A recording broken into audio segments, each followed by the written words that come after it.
먼저 박용찬 후보님과 인사를 나눠야겠네요. 반갑습니다. 반갑습니다. 예. 워낙 뛰어난 앵커이시니까 제가 한 수 배우면서 방송하겠습니다. 반갑습니다. 예.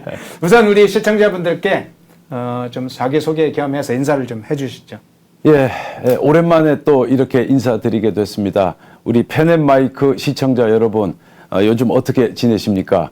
저는 지금 현재 한 달 남아있는 선거운동 기간 최선을 다해서 현장에서 부지런히 뛰고 있습니다. 아무쪼록 저희가 승리할 수 있도록 많은 응원과 격려 부탁드립니다.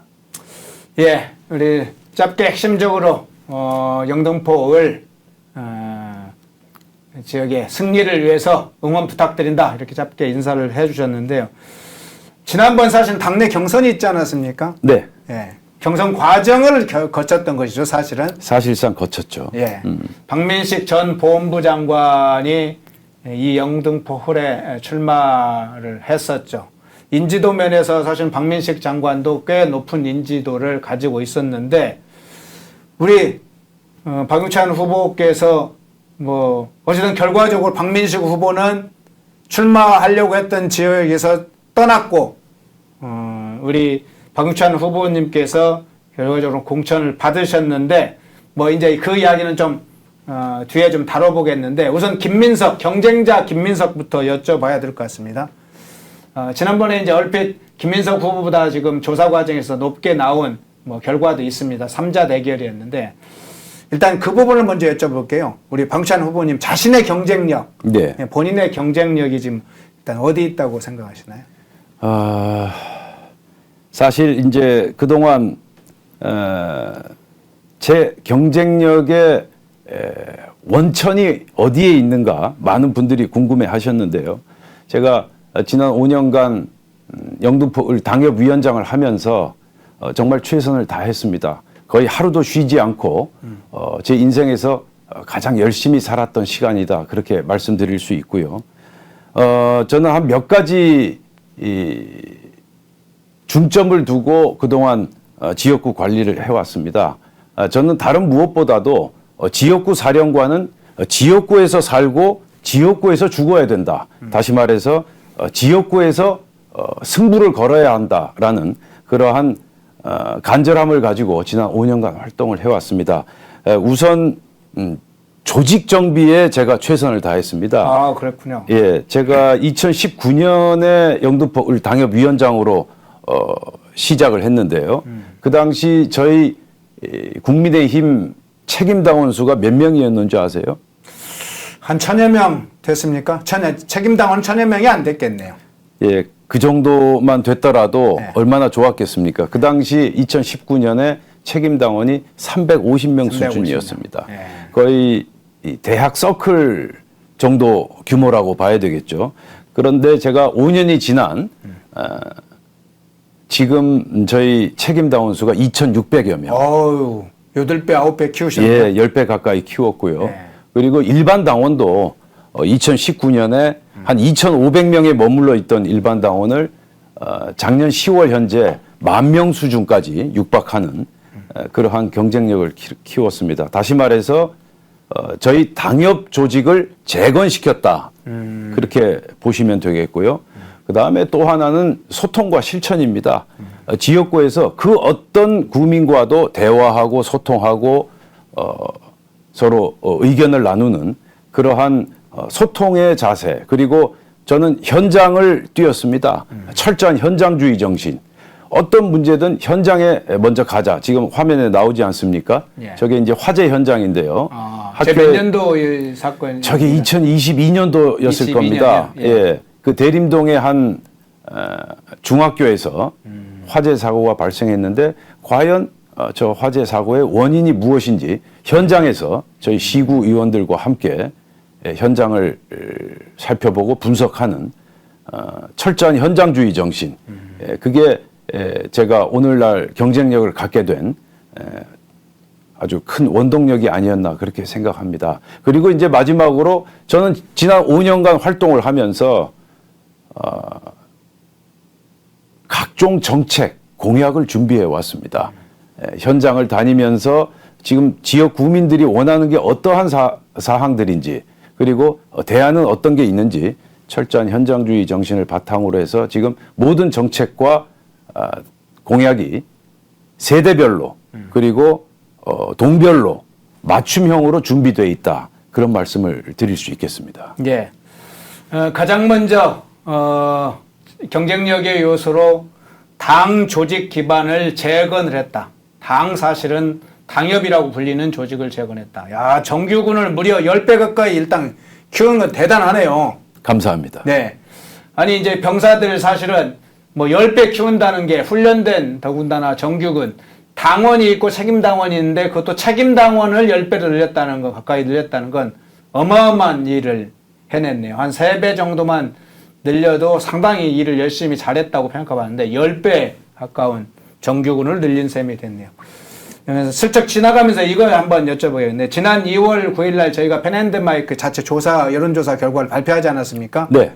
당시에 이제 이 박용찬 후보와 김민석 후보 그리고 이제 신경민 후보 새로운 미래죠. 신경민 후보 이렇게 3자 대결이 있었는데 뭐 신경민 후보는 지지율이 낮기 때문에 좀 빼고 두 후보 간의 이야기를 하면 박용찬 후보가 김민석 후보보다 4.5% 앞서는 결과가 그때 나왔습니다. 네. 그리고 당시에는 이제 박민식 전 장관, 박민식 후보도 당시 영등포에 있었는데 박민식 후보는 김민석 후보와의 가상 대결에서 0.9% 오히려 지는 결과가 나와서 박용찬 후보, 여기 계시는 박용찬 후보가 훨씬 더 지역 내에서 경쟁력 있다. 이런 게 이제 그냥 데이터로 여론조사 결과로 그렇게 확인이 됐었는데 뭐 이게 이제 어떤 좀 파장이 있었는지는 뭐 여러 부분에서 들려오는 이야기가 뭐 저희들 나름대로는 있는데 그 후에 이제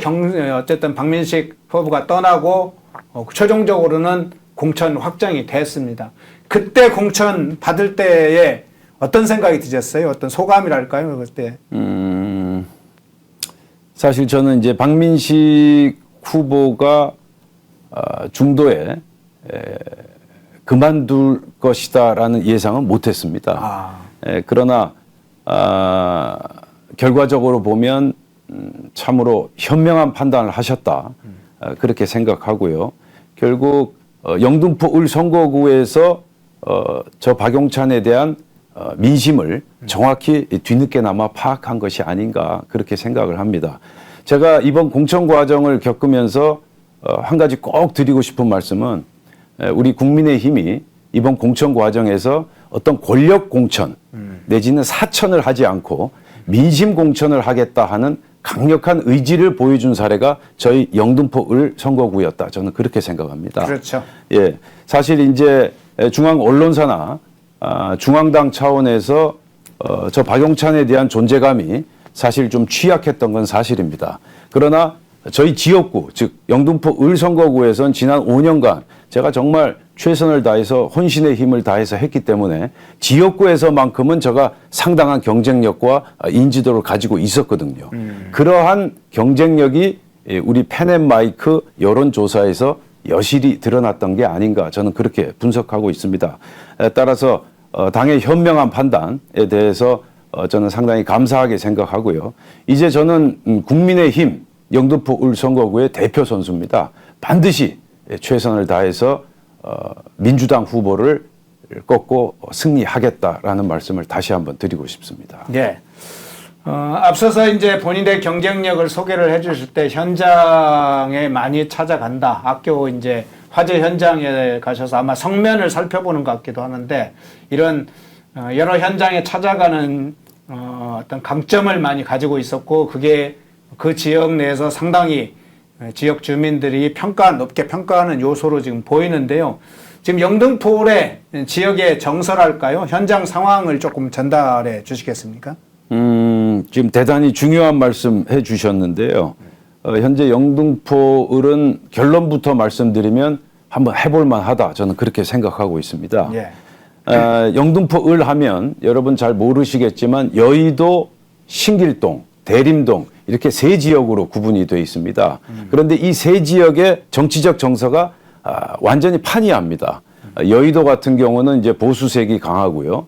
신길동 역시 이제 보수보다는 약간 진보 민주당 성향이 강한 지역이었고요. 대림동은 이제 그야말로 민주당 텃밭이다 그렇게 보면 되겠습니다. 이렇게 다양한 스펙트럼을 가진 지역구에서 저희가 이제 민심을 파고드는 작업은 결코 간단치 않습니다. 그런데 2020년과 지금 상황을 비교해 보면 완전히 지금 민심이 달라지고 있다. 제가 2020년에 이렇게 명함을 드리면 지하철역에서 버려진 명함이 수북히 쌓여 있었습니다. 그런데 이제 지금은 저희가 명함을 드리면 물론 안 받는 분도 계시지만 대다수 분들이 명함을 정중히 받으시고 그리고 그 명함을 버리지 않고 호주머니에 집어넣는 그러한 변화된 양상을 보이고 있거든요. 그래서 저희 지역은 한번 해볼 만하다. 그리고 얼마 전에 김어준의 여론조사 꽃인가요? 예. 거기서 조사한 여론조사에서도 영등포 을 지역의 저희 국민의힘에 대한 지지는 상당히 좋았던 것으로 그렇게 나타났습니다. 그래서 다시 한번 말씀드리지만 영등포 을 지역은 열심히 하면 이번 선거에서 승리할 수 있는 가능성이 큰 지역이다라고 자신 있게 말씀드릴 수 있겠습니다. 예, 여론조사 꽃에서 조사조차 여론조사 교사조차 영등포을이 그런 결과가 나온다면 상당히 변했네요. 실제로 좀 변했네요. 네. 예, 전체적으로 최근에 작년 말과 다르게 국민의힘 지지율이 상승을 전체적으로 하면서 민주당 텃밭이라고 하는 곳이 격전지로 상당히 변했다. 이런 분석이 꽤 많이 있고 여야 간의 박빙의 승부처들이 지금 많이 늘어났다. 뭐 이런 이제 예측이 있는데 국민의힘의 이제 한동훈 위원장이 그런 좀 경계가 늦춰질까 경계를 한 것일까요? 최근에 이제 설화 경계령도 내렸습니다. 네네. 그래서 다만 이제 이런 것까지 염두에 둔다면 지금 박 후보께서는 지금 서울을 중심으로 한 뭐 포괄적으로 수도권 또는 서울 지금의 총선 전망은 지금 어떻게 보고 계세요? 참 이 노스트라다무스가 다시 돌아온다고 해도 예측하기 어려운 그러한 상황 아니겠습니까? 지난주 말부터 지금 전체적인 특히 수도권에서 민심이 상당히 요동치고 있다 그렇게 저는 분석하고 있습니다. 특히 조국 혁신당인가요? 예. 조국 혁신당 등장으로 지금 수도권의 판세가 상당히 지금 변화하는 요동치는 그런 상황을 보이고 있다는 점에 제가 크게 주목하고 또한 우려하고 있는데요. 수도권 같은 경우는 현재 122석입니다. 그러니까 전체 의석수의 한 40%를 차지하고 있죠. 그래서 수도권 결과가 가장 중요한데 제가 어제 여론조사 결과 중에 상당히 주목하는 부분이 있습니다. 20대 청년들의 표심, 그 표심이 굉장히 주목할 만한 그런 결과를 나타냈는데요. 인천 계양을 같은 경우 보니까 20대 청년 유권자의 절반에 가까운 47%가 아직 지지 정당을 결정하지 못했다. 이렇게 결과가 나왔어요. 그리고 마포을도 마찬가지입니다. 20대 청년 유권자 중에 49%가 지지 정당을 정하지 못했다.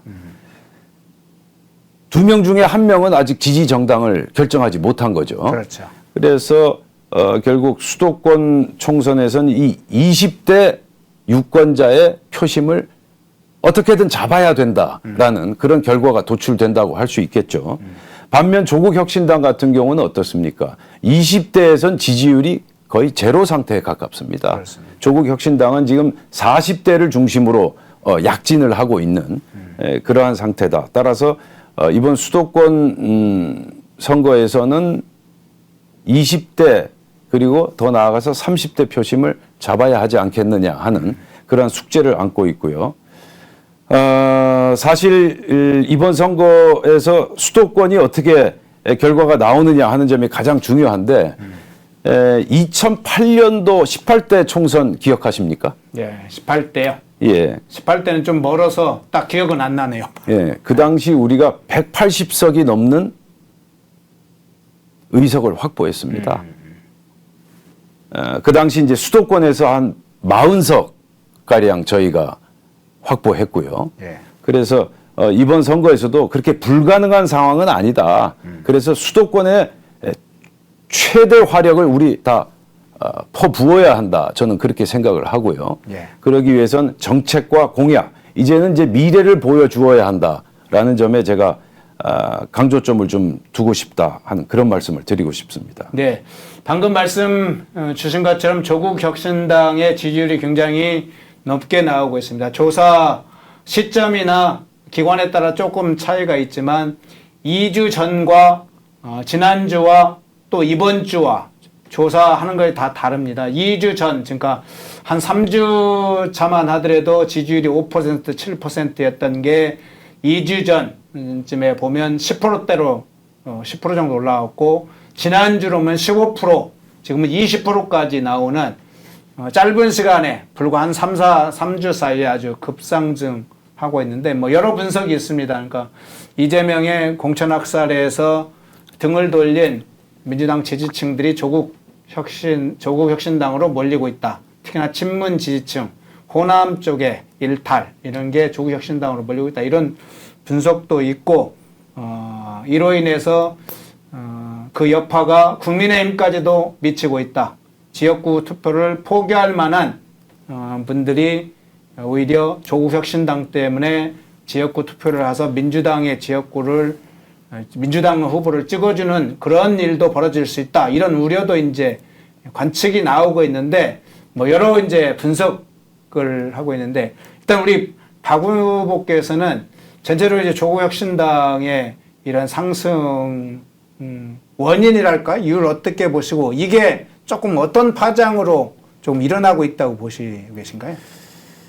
참 전혀 예상치 못했던 지금 상황 그렇죠. 아닙니까? 예. 그리고 다른 한편 또 참 어이없는 상황이다. 지금 조국 혁신당이 어떤 당입니까? 그야말로 비리 전력자들, 그다음에 범죄 혐의자들이 지금 한 울타리에 모여 있는 그러한 정당 아니겠습니까? 그래서 저는 이건 비례 정당이 아니라 비리 정당이다.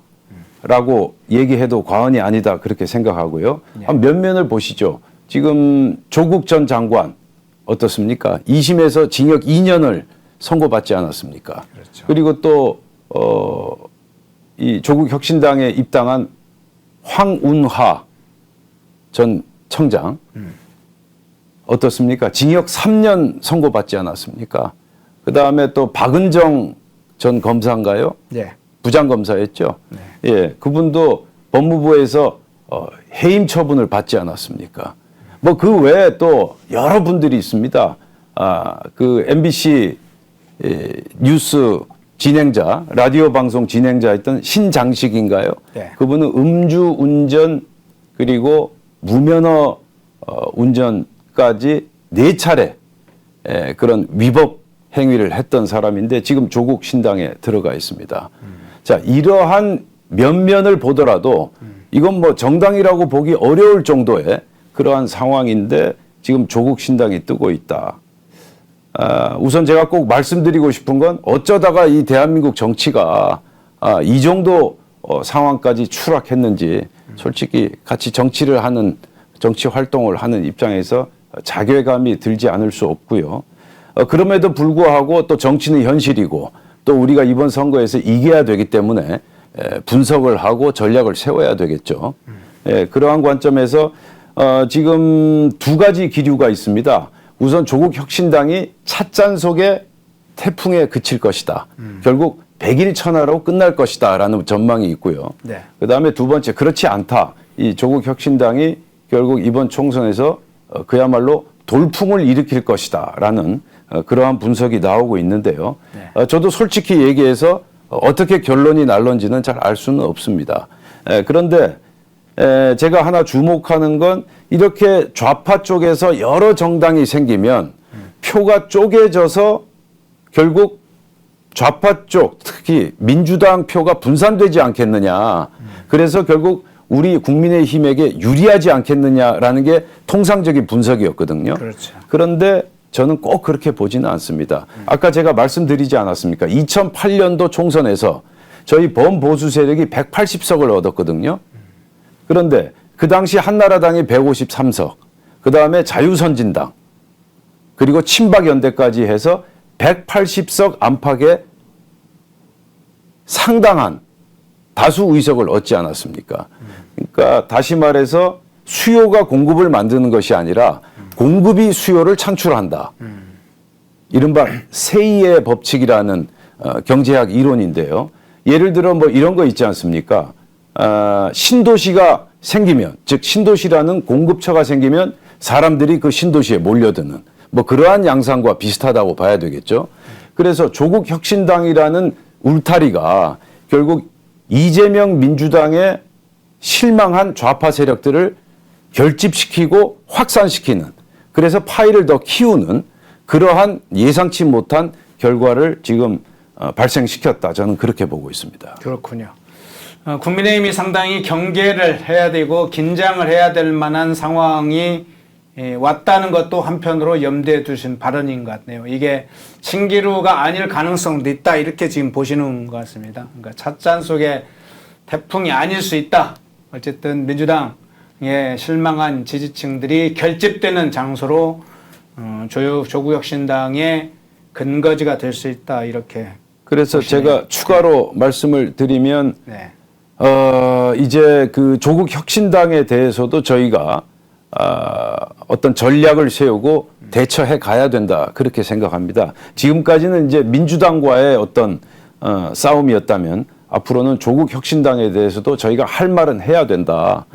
조국 혁신당은 정말 범죄 혐의자들, 비리 연루자들이 지금 모인 그러한 집단이라는 점을 정확하게 소상하게 국민들에게 알려드려야 되고요. 아까 제가 20대 유권자 말씀드렸습니다만 지금 20대 유권자들 같은 경우는 조국 혁신당을 지지하지 않고 있습니다. 따라서 지금 이 상황에서는 20대 유권자들을 우리 국민의 힘으로 끌어들이는, 자, 20대 여러분, 우리 국민의 힘과 같이 갑시다라는 메시지와 정책, 공약을 하루빨리 제시해야 된다고 생각합니다. 네. 2030 전략, 20대 전략의 중요성까지도 강조를 해주셨네요. 민주당 문제 한번 좀 잠깐 다뤄볼게요. 이재명 대표가 개항을해 선거 이렇게 유세 과정에 여러 곳을 다니는 과정에서 이직 발언에 의해서 상당히 논란이 됐었죠. 그간 이재명 대표는 뭐 여러 행적이 있어도 뭐 공천 문제든 그 이상의 문제든 여러 논란이 되는, 또는 때로는 상당한 강도 높은 비판이 와도 어떤 때는 침묵으로, 어떤 때는 뭐 간단한 그냥 뭐 우회하는 어떤 방법으로 또는 다른 쪽으로 떠넘기식으로 해서 문제를 넘어갔는데, 이번 이직 발언은 바로 상당히 길지 않게 사과를 했고, 잘못했다 이렇게 사과를 했습니다. 일단 이 이직 발언 어떻게 보셨고, 이재명 대표가 그래도 신속하게 사과를 했는데 좀 이전과 다른 모습을 보였어요. 어떻게 보셨어요? 이제 그만큼 위기감을 느끼고 있다라는 그런 반증 아니겠습니까? 좀처럼 사과나 유감 표명을 하지 않는 사람이 이렇게 단 며칠 만에 사과 발언을 했다는 게 결국은 이재명 대표의 위기감의 발로다. 저는 그렇게 생각하고 있습니다. 그런데 사실 뭐 이재명 대표의 이 이직 발언이 그렇게 놀라운 발언은 아니죠. 이재명 대표의 그간의 행적을 보면 충분히 예상됐던 발언이고, 그럼에도 불구하고 역시 말을 보면 그 사람의 품성 그리고 정신세계, 철학을 알 수 있지 않겠습니까? 역시 이재명 대표는 전혀 변함없이 그대로 정신 상태를 지금 나타내고 있다, 그렇게 보고 있습니다. 제1당의 당대표가 지역 유권자에게 이직 아니십니까? 이렇게 얘기하는 건 결코 상식적이지 않죠. 그런데 이제 이재명 대표의 사과에 대해서 과연 어느 정도 진정성이 있느냐, 그 부분도 한번 들여다 봐야 될 것 같습니다. 과거 존경하는 박근혜 대통령, 예, 저기 있네요. 존경하는 박근혜 뭐 했더니 진짜 존경하는 줄 알더라, 이렇게 또 해명하지 않았습니까? 예. 그러니까 이번에도 마찬가지죠. 죄송하다고 사과했는데 내가 정말 사과하는 줄 알더라라는 그러한 비판이 지금 각종 댓글에서 나오고 있고요. 그래서 이재명 대표의 사과의 진정성 그 부분에 대해서도 많은 사람들이 신뢰하지 않고 있다라는 말씀을 꼭 드리고 싶습니다. 예. 마침 이재명의 말말말 저기 화면에 띄워주셨으니까 한번 잠깐 짚고 넘어가 보겠습니다. 한번 좀 띄워주실 다시 한번. 예. 이재명 가천대 이름도 잘 모르는 데야 이렇게 발언한 적이 있고요.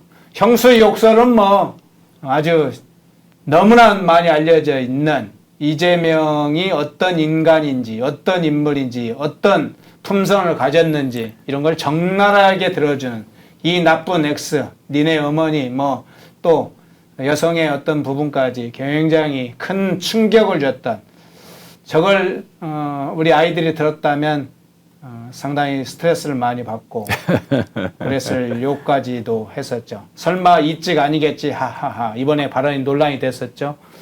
앞서 우리 박욱께서 얘기해 준 존경하는 박근혜 했더니 진짜 존경하는 줄 알더라. 다른 거 한번 좀 넘겨보시겠습니까? 예.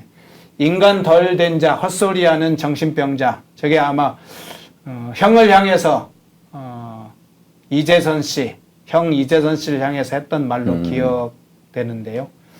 귀는 쳐닫고 혼자 떠드는 인간 저것도 그런 것 같습니다. 어서 화장실로 가셔서 대변기에 머리를 넣으세요. 미친 개는 몽둥이야.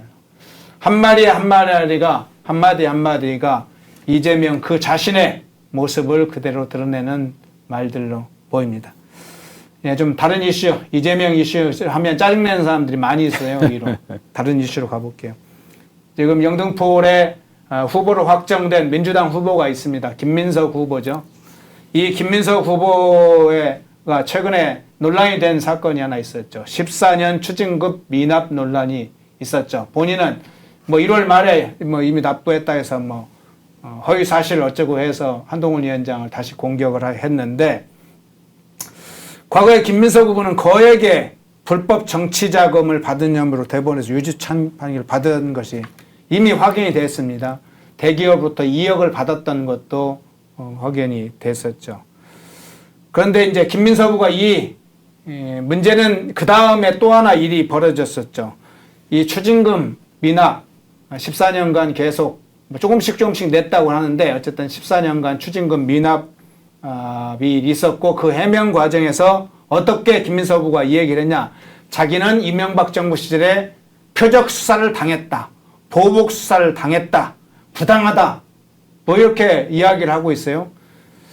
요 이야기 어떻게 보시고 계세요? 우선 저와 이제 경합을 하고 있는 김민석 후보에 대한 평가는 제가 하는 것보단 저희 영등포을 선거구 유권자분들께서 엄중하게 하실 거라고 생각합니다. 따라서 제가 김민석 후보에 대해서 이러쿵 저러쿵 논평을 하고 품평을 하는 것은 적절치 않다 그렇게 생각하고요. 저는 제가 해야 될 일, 제가 가야 할 길을 뚜벅뚜벅 가는 게 그게 더욱더 온당하다고 생각을 하고 있습니다. 지금 앵커께서 추징금 문제 말씀하셨는데 큰 틀에서 제가 드리고 싶은 말씀은 김민석 후보는 정치자금법 위반 그리고 추징금을 14년 동안이나 오랜 세월 걸린 부분에 대해서 국민과 영등포 국민들께 정중하게 사과는 한번 하셔야 된다 그렇게 생각하고 있습니다. 네, 저 뉴스 지금 나와 있네요. 한동훈 다시 한번 보여주시겠습니까? 한동훈 위원장이 철새 김민석 유명하죠. 정몽준 노무현 대통령 지지율이 떨어지자 정몽준한테 갈아타서 그때 철새가 됐던 철새 정치인 김민사라고도 부르죠. 그 김민석 대법원에서 추징금 내라고 벌금도 맞고 추징금도 맞고 그랬는데 추징금은 안 내면서 정치활동은 장기간 해온 철새 김민석. 그 민주당은 그 철새 김민석을 왜 놔두는지 모르겠어요. 사무총장도 하고 뭐 총선 개의 지금 무슨 상황실장까지 지금 맡겼던데 자 철새 김민석 뭐 정치적으로 심판할 때가 됐다고 봅니다. 자 좀 다음 현안으로 넘어가 볼게요. 영등포 지역의 좀 중요한 현안을 좀 구체적으로 좀 여쭤보겠습니다. 네. 지금 박 후보께서 특히나 이제 좀 심혈을 기울이고 있거나 관심을 갖고 있는 영등포의 지역 현안 뭘로 보시고 지금 어떤 구상을 가지고 계세요?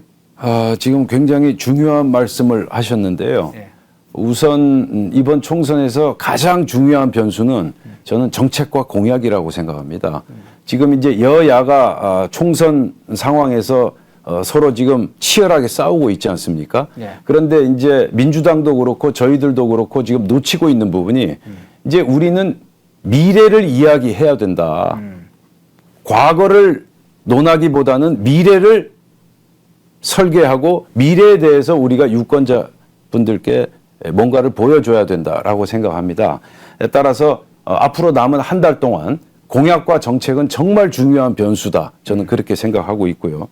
아까 제가 말씀드렸지만 지난 5년간 저는 지역 현장을 샅샅이 살펴보면서 정책과 공약들을 착실하게 준비해 왔습니다. 지금 영등포 을 상황을 말씀드리면 한마디로 총체적인 낙후성에 직면해 있다. 그렇게 말씀을 드릴 수 있겠습니다. 우선 여의도 지역을 보더라도 밖에서 보는 여의도는 선망의 대상 지역이지만 사실 속으로 골병이 들어 있습니다. 그리고 신길동 같은 경우도 말이 뉴타운이지 교육과 기반 시설이 절대 부족한 반쪽짜리 뉴타운이다. 그렇게 말씀드릴 수 있겠고요.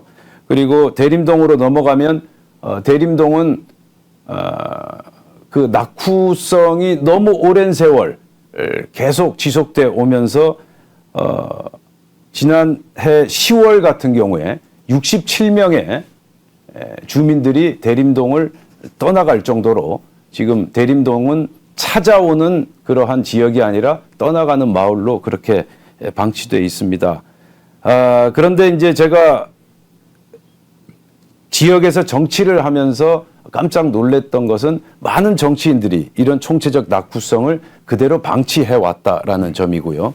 따라서 이러한 문제점을 저희가 파악한 상태에서 지금 앞으로 정책과 공약을 준비하고 있는데요. 결국 영등포 을 지역 같은 경우는 재개발, 재건축이 상당히 중요합니다. 우선 주거 환경부터 새로 재건해야 된다. 그렇게 생각하고 있고요. 그리고 신길동 같은 경우에는 학교가 절대적으로 부족하고 그다음에 교통 상황이 상당히 악화되어 있습니다. 그래서 이런 부분들을 저희가 하나하나 대안을 마련해 나가겠고요. 여의도 같은 경우는 여의도는 금융특구 아니겠습니까? 네. 따라서 금융특구에 걸맞는 국제학교가 반드시 들어와야 한다. 그리고 그 문제보다 더 중요한 건 여의도 같은 경우는 재건축이 좀 더 속도를 낼 수 있도록 저희가 더욱더 분발을 해 나가겠다라는 말씀을 드리고 싶습니다. 네. 재개발, 재건축, 학교 문제, 교육 문제도 상당히 중요하게 보고 계시네요. 교통 상황, 그리고 특히나 이제 여의도 쪽의 국제학교 필요성까지 제기를. 제가 사실 지금 제가 생각하고 있는, 구상하고 있는 공약들을 아주 구체적으로 말씀드리기 어려운 것이 보통 공약은 선거 열흘 전 내지 일주일 전에 전격 공개를 합니다. 예, 제가 생각하고 있는 이른바 필승 공약 내지는 킬러 공약이 있는데요. 지금은 저 앵커님께 하나하나 구체적으로 말씀드리기 어려운 상황이다. 아직 좀 이르다라는 말씀을 꼭 드리고 싶고요. 제가 선거 한 열흘 전 내지 일주일 전에 영등포 유권자 여러분께 소상하게 보고해 드리도록 하겠습니다. 예, 비장의 카드가 나올 수 있겠군요. 자, 그 부분 기대를 해보고요. 마지막으로 이 질문 하나 좀 드릴게요. 네. 지금 이제 한 달도 지금 안 남았습니다. 이제 선거를 하다 보면 여러 변수가 있는데, 뭐, 외적인 변수, 외생 변수라고도 하죠. 그리고 내적인 변수도 있을 텐데, 지금 남은 변수를 어떤 부분을 조금 위험로 요인이 될 수도 있고요. 리스크 관리 차원에서도 살펴볼 수 있을 텐데, 어쨌든 남은 변수를 지금 어떻게 보시고 계세요? 아까 제가 말씀드린 대로 이제는 우리가 미래를 이야기해야 된다.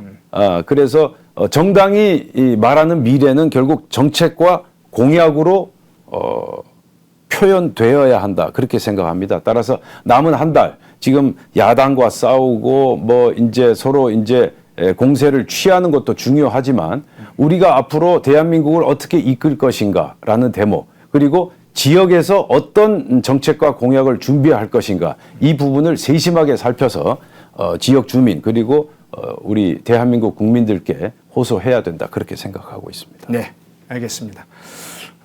마지막으로 이제 시청자분들께 우리 박용찬 후보께서 마지막 포부, 마지막 인사 말씀 해주시죠. 예, 오랜만에 이렇게 뵙게 돼서 너무 반갑고 좋습니다. 오늘 여러분과 소통하는 시간을 갖고 싶어서 이렇게 뵙게 됐고요. 이제 한 달 남은 상황, 정말 이번 22대 40 국회의원 총선거는 대한민국의 운명을 가르는 정말 중요한 선거라고 생각합니다. 과거로 돌아가느냐, 비정상으로 다시 후퇴하느냐, 아니면 대한민국을 정상으로 다시 전진시킬 것인가 하는 그 기로에 서 있다고 생각합니다. 아까 말씀드린 대로 조국혁신당이라는 정말 상식적으로 이해할 수 없는 정당이 지금 약진을 하고 있지 않습니까? 이런 상황에서 우리가 더욱더 분발해서 구두끈을 더 조여매고 앞으로 남은 한 달 동안 최선을 다해야 된다고 생각합니다. 저는 지난 5년간 정말 최선을 다해서 혼신의 힘을 다해서 오로지 지역구에서 최선을 다해왔습니다. 이 같은 노력이 결실을 맺을 수 있도록 여러분 많은 응원과 격려를 부탁드립니다. 네, 서울 지역의 선거 그 판세의 결정적으로 그 판세가 승리냐 아니면 패배냐 그 분수령은 한강벨트에서 이루어진다고 봅니다. 한강벨트의 주요한 축이 영등포죠. 영등포 격전지에서 승리의 장으로 될 수 있도록 여러분들 가까이에 있는 친구, 동료, 가족 한 분 한 분에게 정말 정성껏 이번 선거에서 반드시 국민의힘 후보들이 승리해야 되는 이유를 설명해 주십시오. 오늘 방송 시작할 때 조국혁신당의 문성근이 김일성과 문익환의 사진을 올린 걸 시작으로 했습니다. 종북정당의 대표적인 진보당이 어떻게 지금 국회에 들어온 지 준비를 하고 있는지를 이야기를 했습니다. 우리가 영등포에서 승리해야 되는 이유가 있는 것이죠. 박용찬 후보 선전할 수 있도록 함께 응원해 주시고 도와주시면 고맙겠습니다. 박용찬 후보였습니다. 고맙습니다. 감사합니다.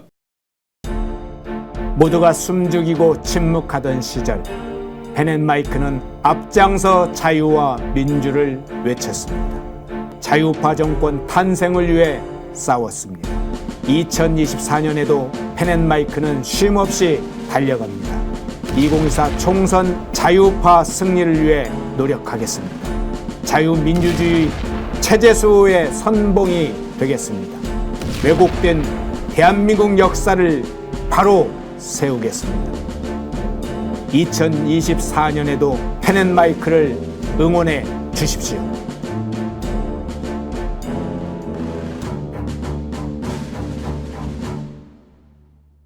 인터넷 검색창에 펜앤마켓을 검색해 주세요. 펜앤마켓은 펜앤드마이크 구독자분들을 위한 종합 쇼핑몰로 좋은 상품으로 온라인 최저가를 목표로 하는 마켓입니다. 많은 관심과 사랑 부탁드립니다.